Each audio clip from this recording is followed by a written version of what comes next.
For the most part, unless you're a new guy, you know that I've been here for 8 years. And you also know that I have never directly commented on officiating, not in 8 years. And I've been in some games that were poorly officiated. But I've never commented on it in 8 years. But something needs to be said, and I'm going to say it. You know, I mean, when you get right down to it, that's the only defense for Texas Tech, for our players, and people like that. Something's got to change. And I'm going to say what I got to say in even tones. This isn't going to be some emotional outburst and well, you know, may not have the answer that the subject deserves. But the thing about it is, in last year, in this instance, I bit my tongue, and I regretted it. I regretted that I bit my tongue. You know, this whole do everything status quo, and oh my gosh, the conference might fine you. You know, sometimes it's just the right thing to do, and sometimes nothing's going to get changed unless somebody stands up and says something. And I don't know if this will impact anything or not, but I want to make sure that I do my best, I do my part to impact it the best I can. I've got players out there, coaches out there. We work hard, we try hard, you know, for years, certainly days, weeks, all that stuff. Well, and there's no defense if somebody doesn't stand up and say something. Now, I don't know that something will be done, but people have to know, and people have to be aware, and people have to be afraid of fines, quit being afraid of fines, and people have to say something. What specifically? Well, sorry.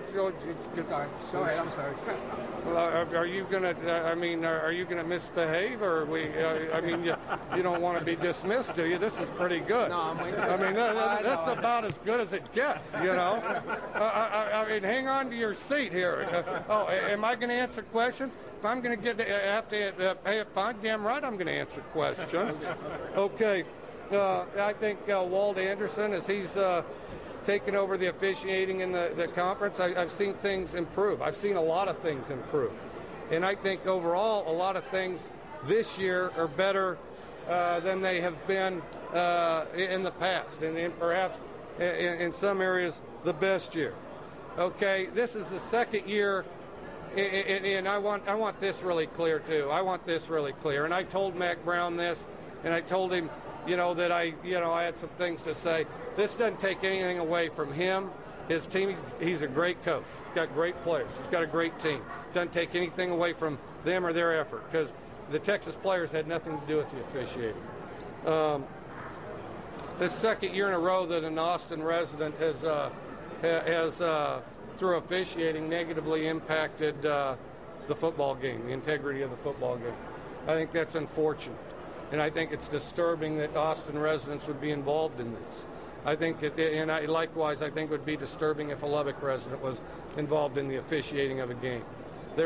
These people work too hard, too long. There's too much money invested in these games to allow that.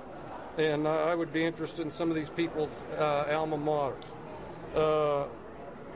There was a point there where in three plays, they took away an explosive, which was one of the greatest catches I've seen that Crabtree caught on the sideline. They took 2 touchdowns off the board. 2 touchdowns off the board. And then they hit the quarterback late and just slaughtered him.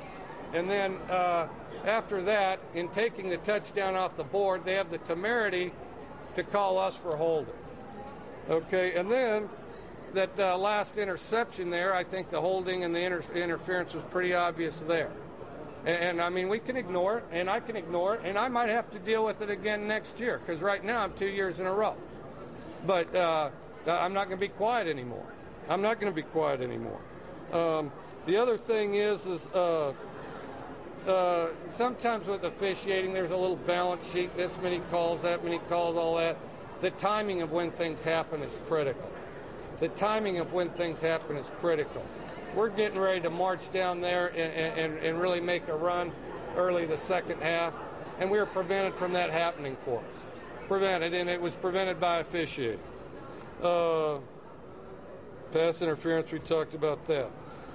Unless this can change, the Big 12 Conference needs to take a serious look at having out-of-conference officials officiate the Texas Tech Texas games and perhaps other games where there is proven to be a bias by officiating. And it's unfortunate. And, you know, does the bowl picture enter into it? I don't know. Does the money involved with it enter into it? I don't know.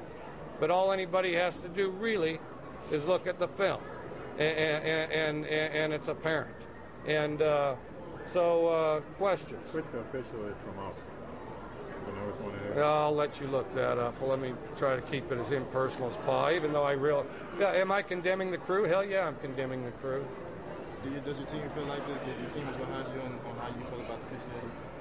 Well, I don't involve them in that. My team is coached to not talk about officiating. That's the role of the coach. That's the role of the coach. And in 8 years, and I told them this, in 8 years that I've been here, and they haven't all been there 8 years, that's the first time I've ever talked about officiating. It was too obvious to ignore, and I tried to move past it last year, and it didn't seem to have any effect. Did you get any? I know you didn't say anything last year, but did the league come to you last year after the game and point out in the Texas game? Anything that involved? I mean, I guess I don't understand your question. One of the questions I think you're asking, I'm not going to answer. The other one, I might.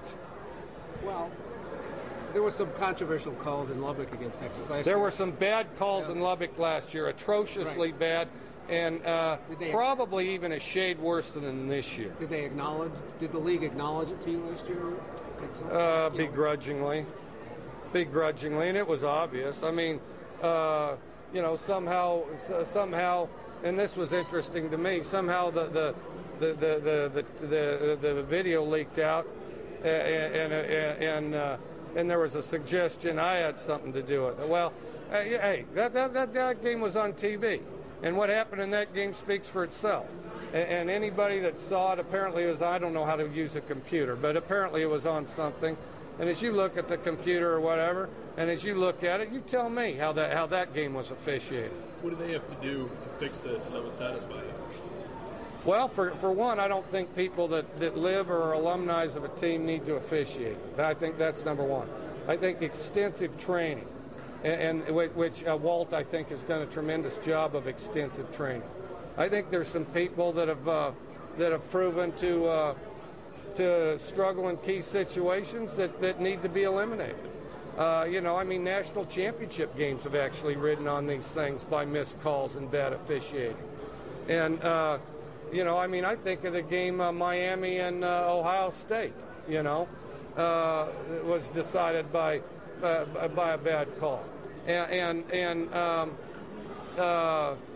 Well, okay, and so I think that the training, which I think has really paid dividends in this conference, I think it's really helped. Okay, there, don't butt in. And so then I think that I think the training needs to continue. I think we probably need some new blood. I think that Walt needs to continue what he's doing, but I think as he identifies people that aren't carrying the load and aren't doing it effectively and illustrate a bias, as this game has illustrated 2 years in a row, I think that the measures need to be incredibly punitive. I think guys need to be suspended, and I think guys need to be replaced. And it's really unfortunate. And if I wasn't convinced that it wasn't ridiculously obvious for you guys to go back, TiVo the game, and see it, I wouldn't bring it up. And unless there's any more questions, I'm going to keep my peace and keep my fingers crossed and hope that something's done. But, you know, my willingness to look the other way for years at a time and not see what part I can do, even if it costs me, even if it hurts me or whatever, I'm not willing to take a back seat anymore. Do you think there's a bias against that which potentially cost you guys millions of dollars? Well, it maybe incompetence, bias, don't know. I mean, the motivations I'd be guessing at. Incompetence, bias, you know, maybe it's something as simple as guys sitting over the water cooler, perhaps in their office in Austin, talking to their friends about the great game they're going to see, the great players they're going to see, and then perhaps a preconceived notion is developed how it's going to come out.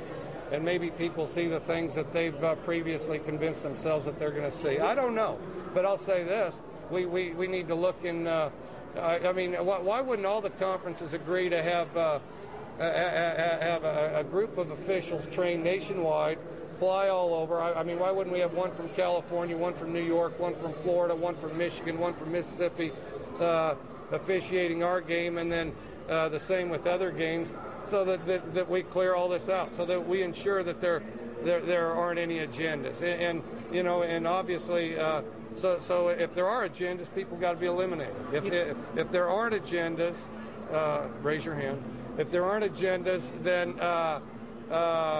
well, then they got to be trained. They got to be trained so that they can be an effective official. Would you say there might be a bias against Tech or just for Texas?